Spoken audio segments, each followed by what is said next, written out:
La crisis sanitaria en el país está en su peor momento. Hospitales públicos y privados colapsados, médicos cansados pidiendo atención de las autoridades, alto costo de tratamientos y medicinas para superar el COVID-19, largas filas en los centros de vacunación y aún con primera y segunda dosis siguen los contagios, mientras otras personas se confían y siguen en fiestas sin respetar el aforo.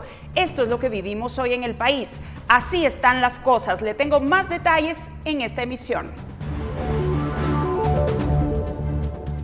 ¿Qué tal? ¿Cómo están? Buenas noches. Bienvenidos a la edición dominical de Noticiero Guatevisión. Estamos listos para presentarle el resumen de las noticias más importantes del fin de semana. Ticalia Parada nos acompaña en la interpretación de lengua de señas. Soy Alejandra Álvarez. Vamos a los titulares. Comenzamos.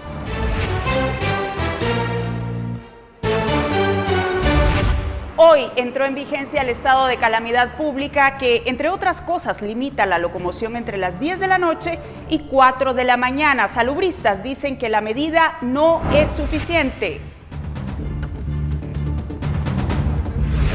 Médicos denuncian colapso en los hospitales de la ciudad de Guatemala y aseguran que carecen de insumos para atender de manera adecuada a pacientes de COVID-19.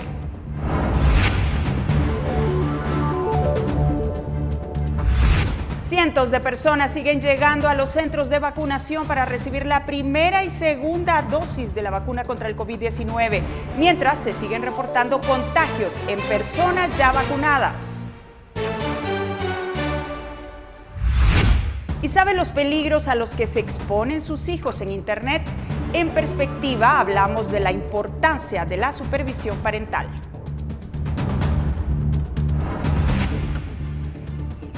En internacionales, terremoto en Haití deja más de 700 fallecidos, edificios derrumbados, calles destruidas en un país en estado de emergencia que espera la ayuda del mundo.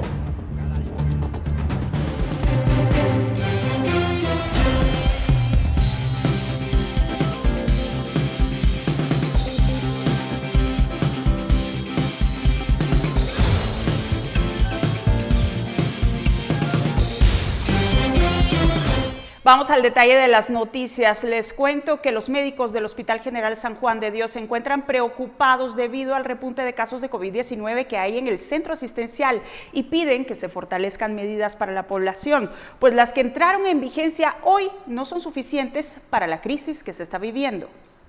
Este domingo el personal médico del Hospital General exigió sus derechos ante la falta de control de la pandemia y ante el colapso del centro hospitalario. La situación del personal es delicada debido a que muchas personas del área de salud se mantienen en resguardo, ya que han y están padeciendo de COVID, lo que tiene disminuido el número de personal. Uno de los médicos reclamó la falta de hospitales para casos de COVID en el país, lo que ha provocado el colapso de los centros asistenciales que sí atienden estos casos. Queremos concientizar a la población que ya no podemos dar más.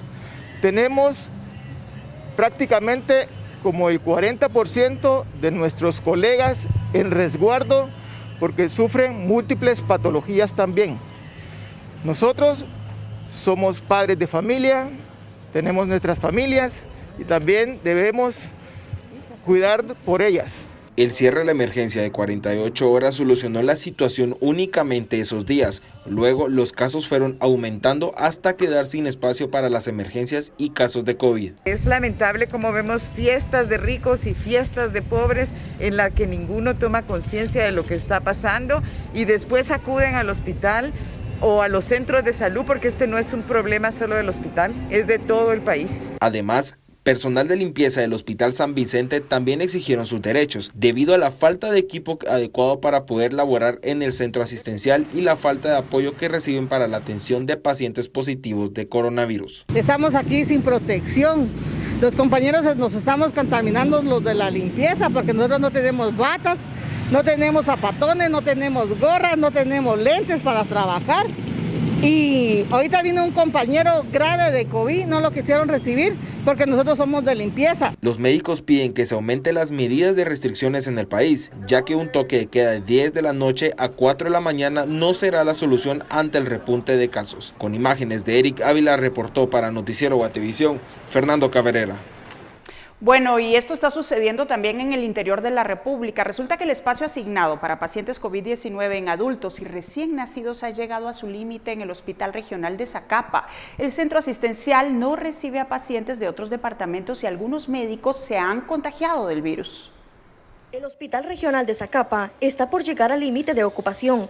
El área asignada tiene 19 pacientes, de los cuales 10 se encuentran en estado grave. Nuestra área de COVID, que era para pacientes graves, que siempre manejamos, como decía al principio, hace como unos 15 días, unos 8 a 10 pacientes, y después llegamos a 15, ahorita estamos con 19 pacientes, de los cuales estamos con 10 graves, que de uno de ellos que estaba en la mena grave, pues tuvo de mala suerte, falleció. Entonces estamos en ese problema. De los 19 que yo diría que estamos con 10 ahorita graves en cuanto a intubación y dependiendo totalmente de cantidad grande de oxígeno. Están saturando muy bajo, entonces esos pacientes tenemos ahí sí que la presunción de que van a fallecer. Desgraciadamente así se está dando la situación. Si los contagios aumentan, se pueden ampliar 5 camas más. Sin embargo, el personal médico es limitado y varios de los que atienden el área se han contagiado del virus, lo que ha intensificado el trabajo de los que permanecen con los pacientes. Hemos tenido, lastimosamente lo digo, hemos tenido mucho aumento de nuestro personal positivo, que también eso nos ha representado que repercuta en el rendimiento de nuestro personal, que se cansa porque ha tenido que duplicar los turnos porque han salido positivos. Por el aumento de casos y el poco espacio que poseen, el centro asistencial ha tenido que rechazar pacientes referidos de otros departamentos. Además, los recién nacidos positivos permanecían 48 horas en observación, pero por la situación, ahora solo 24. El dato en cuanto a embarazadas positivas, pero ahorita tuvimos esta semana, de la semana pasada para hoy, hemos tenido un incremento exagerado de mujeres embarazadas positivas y consecuentemente los recién nacidos positivos también. Sobre el día de ayer tuvimos el ingreso de 4 embarazadas positivas que están prácticamente controladas, pero están positivas, tienen que estar en el área de COVID, igualmente los niños. Para Noticiero Guatevisión, informó Mayra Sosa. Ahora le cuento que durante un recorrido realizado durante el fin de semana en los centros de vacunación Álida España y el instalado también en el Campo Marte, se observó la asistencia de cientos de personas que buscaban la primera y segunda dosis de la vacuna contra el COVID-19. Sin embargo, las personas aún vacunadas se siguen contagiando. Muchas gracias, usa tu mascarilla y toma tu distancia, échate gel y por tu tiempo muchas gracias. Siempre ven a vacunarte el tiempo. Con música de calle, estos jóvenes que luchan por obtener recursos para cumplir con las responsabilidades cotidianas hacían un llamado a protegerse a quienes esperaban en la fila para obtener la segunda dosis de la vacuna contra el COVID-19 en el centro de vacunación instalado en la escuela Álida España de la zona 1. En unión hacemos la fuerza todos mis hermanos. En la fila las personas tenían puntos de opinión distintos sobre el proceso de vacunación que se estaba llevando a cabo, no solo en el lugar, sino también en todo el país. Es una bendición, ¿verdad? Porque invito a toda Guatemala que se vacune, porque se está muriendo mucha gente. Y después de Dios, la vacuna. Atención, ya brindar. Te das cuenta, ha pasado mucho tiempo, 1 año, 4 meses y nada ha podido cambiar. Hacen falta muchas vacunas y todas las suelen regalar. Incluso un presidente que el mundo quiere cambiar. Pero nos estamos vacunando, pero están entrando las vacunas. Como de regalada, comprada, vendida, lo que sea, pero que nos la pongan. En la misma fila, un paso después, en el turno siguiente para vacunarse, un hombre de la tercera edad ofrece un matiz diferente sobre el proceso de vacunación. Hay un desorden bárbaro. Sí. Un desorden, desgraciadamente, dice que porque las vacunas no alcanzan. Yo digo lo contrario de la señora, nuestro país se ha vuelto un país limonero. El mismo Brolo sale aquel día en una entrevista y usted qué le pide a la señora de Estados Unidos que nos regale vacunas. Hombres millonarios, acostumbrados a limón hasta el país de Guatemala. El cambio y no se suele dar. Ya no queremos palabras, queremos hechos más. Queremos justicia y queremos libertad. Dentro del centro de vacunación, la encargada del lugar explica las razones sobre el aumento de la demanda para alcanzar el esquema completo de vacunación. Porque hay mucha gente que está esperando la vacuna AstraZeneca, que no se había podido aplicar su segunda dosis y hoy están aprovechando porque nosotros tenemos esta vacuna aquí que es AstraZeneca. Muchas personas ya cumplieron sus 8 semanas, aún no han recibido su vacuna, entonces están aprovechando que es fin de semana, que no trabajan y que tienen la disponibilidad de tiempo para venir a este centro. Y como estamos a demanda, nosotros estamos atendiendo a todas las personas que vengan de 8 de la mañana a 2 de la tarde, que ya hayan cumplido sus 8 semanas. Siempre ven a vacunarte, el tiempo reconcilia, para protegerte a ti, a los demás y a la familia, al bebé, a la nena, ya no hay problema, porque ante todo Diosito dice no temas. Otro centro de vacunación donde se observó alta demanda para recibir la vacuna contra el COVID-19 fue el instalado por el Ejército de Guatemala en el Campo Marte. La explicación sobre el incremento de personas durante el sábado abarca 2 temas. Uno de ellos está estrechamente relacionado con la cadena nacional del viernes 13 de agosto. Ha habido un incremento sobre todo porque estamos empezando a aplicar ya la segunda dosis de la vacuna Moderna en los 3 puestos de vacunación. Y también yo diría que tal vez pueda ser producto de los recortes en horarios o las restricciones a movilidad que va a haber a partir del día de mañana. Una tendencia podría ser que las personas empiecen a buscar más rápido cómo vacunarse antes de que los tome el día de mañana ya sin poderse movilizar. Eso también nosotros hemos tenido que ajustar nuestros horarios. Estamos atendiendo hasta el día de hoy, hasta las 12 de la noche. A partir de mañana y mientras esté en vigencia el estado de calamidad y las restricciones de movilidad, entonces vamos a estar cerrando a las 8 de la noche.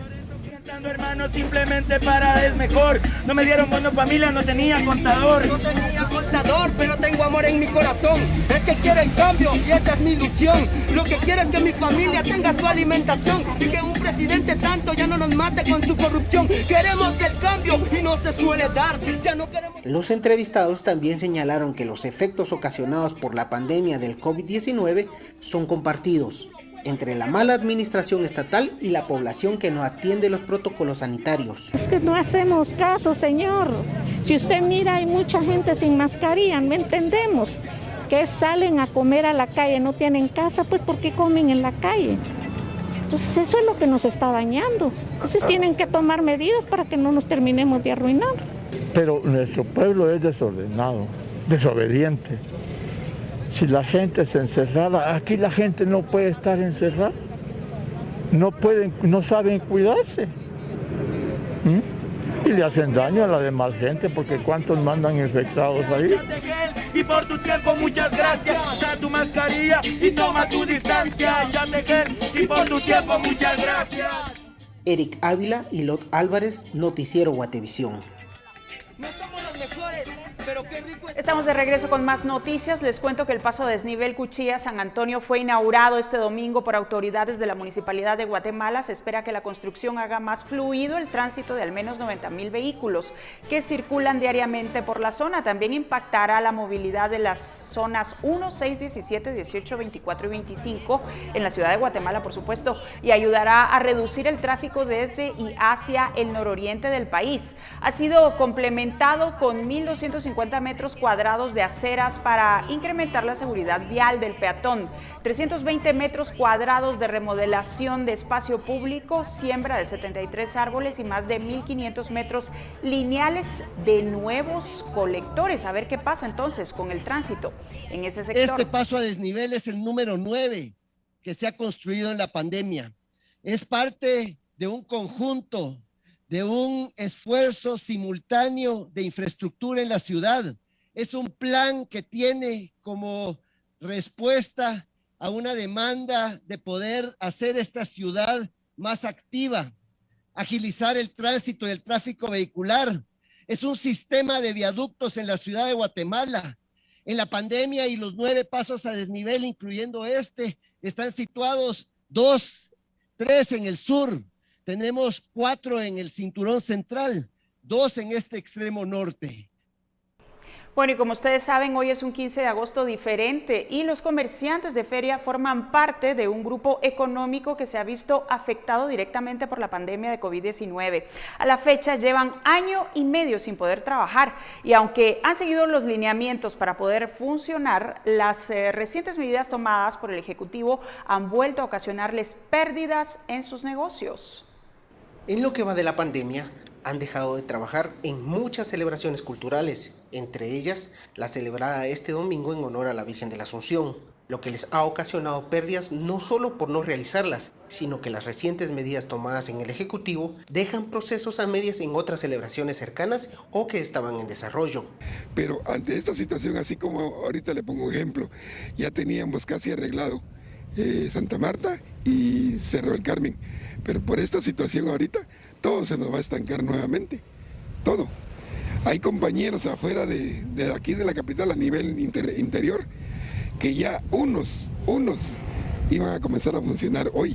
Los efectos no solo son percibidos en lo económico, sino que trascienden un poco más. Económicamente, moral, espiritual, de toda índole. Al día de hoy que usted me está haciendo esta entrevista, llevamos 18 meses de no trabajar. La calle Simeón Cañas y el Hipódromo del Norte lucen vacías. En años prepandemia eran abarrotadas por cientos de guatemaltecos para conmemorar la feria titular. Por ahora, los comerciantes de feria solo pueden enunciar de forma llana las pérdidas que han sufrido unas 1000 familias al no poder trabajar antes, en y después de este día. Tal vez como unos 10,000 quetzales son simplemente nítidos, líquidos de ganancia. ¿Por cada persona? Por cada familia. No hemos podido, por el cierre imparciales que han habido, ¿sí? Como el actual ahorita, de que nosotros teníamos, ejemplo, la feria del hipódromo. Eric Ávila y Lot Álvarez, Noticiero Guatevisión. Bueno, y como le había anticipado, Rafael Curruchiche cumplió 12 días al frente de la Fiscalía Especial contra la Impunidad, la FESI, luego de la remoción de Carla Valenzuela y Juan Francisco Sandoval. En esta entrevista nos habló sobre su designación, sus expectativas de trabajo y los señalamientos que ponen en duda su gestión. Rafael Curruchiche ingresó al Ministerio Público hace 17 años. Asumió como titular de la Fiscalía de Delitos Electorales en 2019 y 2 años después se convirtió en jefe de la FESI en medio de señalamientos por el entrampamiento de los casos de financiamiento electoral ilícito de la UNE, Líder y FCN, así como el rechazo de varios sectores, incluido Estados Unidos. Para el investigador, su ascenso en la FESI no responde a ninguna cercanía con la fiscal general Consuelo Porras. Desgraciadamente, en este país, a veces cuando uno ejerce función pública es satanizado. Pero yo le indicaba antes cómo ha sido mi experiencia en el Ministerio Público. Yo soy un fiscal institucional. Entonces, cuando la señora fiscal general me propone para hacerme a cargo de la FESI, lo hace con base a mi experiencia, a mi capacidad y a mis conocimientos. Quienes sí parecen dudar del nombramiento de Curruchiche son los funcionarios estadounidenses. Por ejemplo, un día después de su ascenso, la directora de USAID escribió en Twitter que el Ministerio Público debe dejar de ponerse del lado de los corruptos y empezar a ponerse del lado de su pueblo. Al ser consultado si opiniones como esta le preocupan, así respondió el fiscal Curruchiche. Es muy valioso y aporte esa auditoría social que se hace en el país.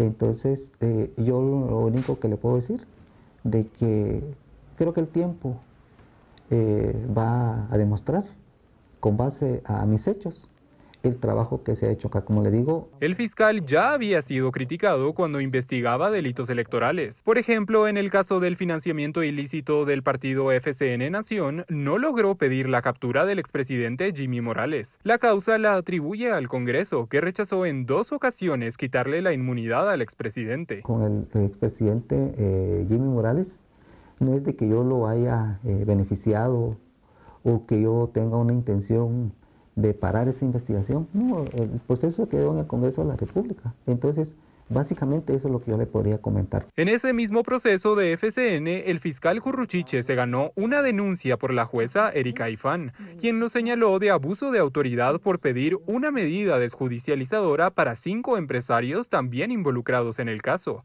y excluir de esa decisión a otras partes involucradas. Esta fue una disposición a la que se opuso la CICIG en ese entonces. Sin embargo, hasta hoy, las pesquisas a cargo de la Fiscalía de Asuntos Internos no han dado frutos. Curruchiche tampoco da opiniones sobre ellas. No, ellos tienen que investigar y tomarán una decisión, con objetividad e imparcialidad también. Entonces yo no le podría indicar mayor cosa. Y tampoco se atreve a calificar el desempeño de Aifán como jueza. Yo, por ética, lo he recalcado, no puedo emitir opinión, no puedo hablar. sobre todo por parte de que no conozco su trabajo de ella, entonces yo no le podría emitir la opinión con relación al trabajo de ella. Al frente de la FESI, Curruchiche tiene en sus manos la decisión de designar o no a Cintia Monterroso como encargada de una agencia. Esta fiscal fue denunciada en 2 ocasiones por Juan Francisco Sandoval por pedir información de personas investigadas y también por Erika Ifán por una aparente obstrucción de la justicia. Supuestamente, la antecesora de Curruchiche, Carla Valenzuela, se opuso a nombrarla y por eso fue removida de la FESI por Consuelo Porras. Aún no estoy muy empapado a profundidad sobre la licenciada Cintia Monterroso. Entonces, y en su momento tomaré la decisión. Me he podido enterar por los medios de comunicación sobre algunas situaciones que se han dado en algunos expedientes, pero no conozco a profundidad en sí qué fue lo que ha pasado y obviamente tendré que tomar una decisión. Así como el nombramiento de Monterroso, Curruchiche tampoco ha determinado si firmará un acuerdo de colaboración eficaz con Gustavo Alejos en el caso Comisiones Paralelas 2020. La decisión, así como los resultados de la FESI bajo su mando, se observarán en los próximos meses. Con información de Catherine Chumil y Claudia Acuña y con imágenes de María René Barrientos, para Noticiero Guatevisión, Carlos Kestler. Capturan a Eduardo Avirán Villatoro Sales, de 22 años, conocido como Junior. Tiene vigente una solicitud de extradición a Estados Unidos por delitos relacionados con el narcotráfico. Según el informe policial, el detenido es hijo de Eduardo Francisco Villatoro Cano, alias Guayo Cano, quien fue condenado a 372 años y 8 meses de cárcel por la muerte de 9 policías de Salca, Quetzaltenango. Villatoro Sales fue interceptado por agentes antinarcóticos en el Boulevard Liberación cuando se trasladaba en una camioneta color gris y está señalado por al menos 4 delitos en Estados Unidos, entre los cuales destaca el lavado de dinero y conspiración para distribuir 5 kilogramos o más de cocaína. Con la detención de Cano suman 31 detenidos con orden de extradición hacia Estados Unidos por diversos delitos, entre los cuales resalta el narcotráfico.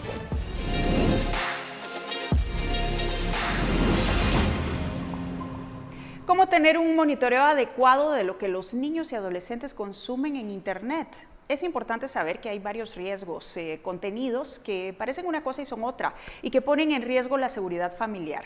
El control parental es una alternativa, por eso ponemos el tema en perspectiva. Durante la pandemia se ha incrementado el uso de Internet en menores de edad. Sin un adecuado control de los padres, los niños y adolescentes están expuestos a diferentes peligros. Julio Hernández y Adriana Santos son 2 profesionales que imparten charlas sobre el tema. Él como especialista en telecomunicaciones y ella como médico, y buscan alertar sobre problemas como el ciberacoso. Si usted los deja solos en las redes sociales, usted le da acceso full de internet a cualquier en su dispositivo y no hay control, estas ciberdelincuentes, la pornografía, todo esto inmediatamente lo va a abordar, inmediatamente va a empezar a seducirlo para que empiece a buscar estas páginas. Los padres se confían, por eso es importante informarse y conocer qué alternativas existen para filtrar sitios web y sistemas operativos de riesgo. Incluso en las consolas de juegos hay juegos, ciertos juegos en donde uno dice, pero si es un juego. Ellos se conectan a internet, juegan con otras personas y ahí es donde pueden ser objeto de bullying, pueden ser objeto de incluso de seducción para que tomarse fotos inapropiadas. Entonces, lo que más impacta a los padres de familia es desconocer realmente el riesgo que están corriendo sus hijos al no tener supervisión. Los cambios de hábitos y rutinas que se viven durante la pandemia dejan conductas que serán difíciles de modificar. El alumno va a querer estar a la par, o sea, nosotros dos a la par, pero conectados. No tener esa interacción. Va a haber mucha resistencia a actividades sociales donde hay esfuerzo físico, por ejemplo, han demostrado eso. La recomendación tanto para los padres como para los maestros es buscar la manera de involucrar a los menores en actividades que no estén relacionadas con pantallas para recuperar el contacto social y también para prevenir daños colaterales en la salud física y mental. La Asociación Pediátrica Norteamericana están preocupados también por los niños, sus ojos han recomendado que los padres de familia lleven a sus hijos a evaluaciones oftalmológicas y utilicen cierto tipo de pantallas o lentes para proteger la visión. Va a haber un déficit de inteligencia emocional, que es algo que se debe de reforzar en estos niños para que desarrollen esa inteligencia emocional, y a la hora de que ellos tengan que interactuar en un trabajo físicamente, el tener ese compañerismo, trabajo en equipo, es algo que se va a tener que reforzar en esta generación. El control parental aplica para todos los contenidos que representen un riesgo. Durante la pandemia han despertado nuevos juegos o nuevos indicios que se usen a nuestros hijos. Fortnite, el TikTok, grabar esos famosos TikTok, el Kiwi, o por ejemplo todo lo que encontramos en Telegram, series de películas que no están en las plataformas de streaming, y por supuesto muchísimo contenido pornográfico. Según los expertos, hay aplicaciones gratuitas y de pago para realizar una filtración y monitoreo constante, y que los contenidos que llegan a sus hijos sean los adecuados según la edad, y de esta manera evitar exponer la privacidad y seguridad de las familias.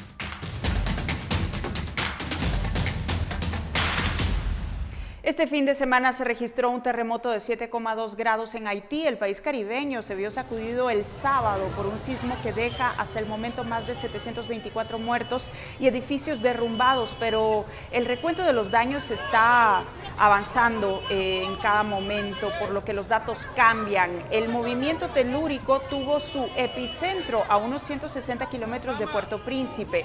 Según el Servicio Geológico de Estados Unidos, Haití declaró el estado de emergencia en respuesta a la catástrofe, y el presidente estadounidense Joe Biden aprobó ayuda inmediata para el país caribeño. Y al igual que en varias ciudades de Europa, en Estados Unidos algunos estados ya están hablando de pases sanitarios. Tal es el caso de Nueva Orleans, en Luisiana, la famosa capital de la fiesta, en donde hay reacciones divididas, pues requerirán una prueba obligatoria de vacunación COVID-19 o un resultado negativo para ingresar a una variedad de negocios, incluidos gimnasios, restaurantes y bares. Y el personal de la Embajada de Estados Unidos en Kabul fue transferido de urgencia hacia el aeropuerto de la capital afgana, a donde fueron enviados miles de soldados estadounidenses, dijo hoy el secretario de Estado Anthony Blinken. Mientras los talibanes avanzan a las puertas de Kabul, la situación se complica cada vez más. Varias ciudades han sido tomadas por los talibanes en los últimos días. Las imágenes en pantalla son de combatientes talibanes en la tercera ciudad más grande de Afganistán, Herat. Cambiamos de tema porque a continuación, en el segmento Nuestros Pueblos, conoceremos el Museo Nacional de Arqueología y Etnología, un recinto que alberga gran parte de nuestro patrimonio histórico y cultural.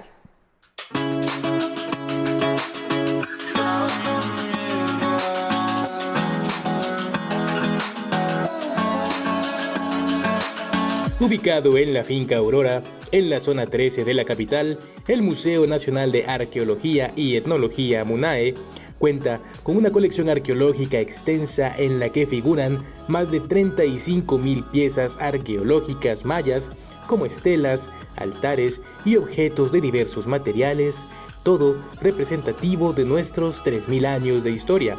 Su objetivo principal es reunir, investigar, conservar, restaurar, exhibir y divulgar el patrimonio arqueológico y etnológico de los guatemaltecos. Es por ello que cuenta con una muestra permanente dividida en 10 salas principales, las cuales se enfocan en los períodos preclásico, clásico y posclásico. En ocasiones también se presentan diversas y variadas exposiciones temporales sobre temas específicos, por supuesto relacionados con nuestra identidad y cultura. El MUNAE es un lugar apropiado para comprender el fenómeno multicultural de nuestro país. Vamos ahora con las previsiones de la semana. Este martes se vence el plazo que representantes de organizaciones indígenas y estudiantiles fijaron para la renuncia del presidente de la República, Alejandro Yamatei, y la fiscal general Consuelo Porras. Fueron 5 días y la postura se dio a conocer en una conferencia de prensa el jueves, en donde advirtieron que de no recibir respuesta estarían tomando otras medidas como rechazo a la mala gestión gubernamental, la corrupción y la negligencia durante la pandemia. Recuerden que iniciamos una semana con medidas de restricción por el estado de calamidad que entró en vigencia hoy domingo 15 de agosto. Así que la movilidad está restringida entre las 10 de la noche y las 4 de la mañana. No se exponga. Llama la atención también que esta semana estuvo marcada por imágenes que dieron la vuelta al mundo e indignaron a los guatemaltecos. Hospitales en su máxima capacidad y pacientes en el suelo. Se sigue esperando respuesta y atención de las autoridades a esta crisis. Y bueno, esté pendiente de todas nuestras plataformas porque nosotros le mantendremos informado. Con esto nos despedimos. Muchas gracias por su sintonía. Quedan invitados para nuestras 3 emisiones de mañana, que por cierto traen novedades. Así que no se las pierda. Buenas noches. Que descansen.